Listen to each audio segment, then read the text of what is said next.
এক সময় পাকিস্তানের প্রধানমন্ত্রী ছিল বেনজির ভুট্টো, বেশ কয়েক বছর আগে। তখন পাকিস্তান থেকে একজন ওয়াইজ এসেছিলেন বাংলাদেশে।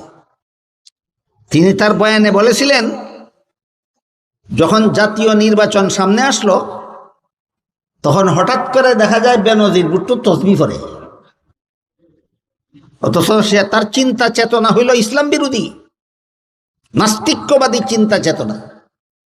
একটা রাজনৈতিক দলের নেত্রী এবং একটা দেশের প্রধানমন্ত্রী, আসন্ন নির্বাচন সামনে নিয়ে দেখা যায় হঠাৎ করে তারা তসবিহ পড়ে।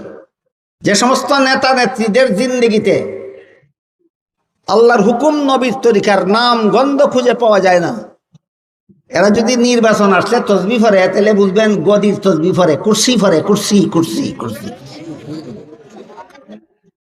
এই সমস্ত দান্দালদার, এই সমস্ত বেলকিবাজি বুঝেন না কেন আপনারা?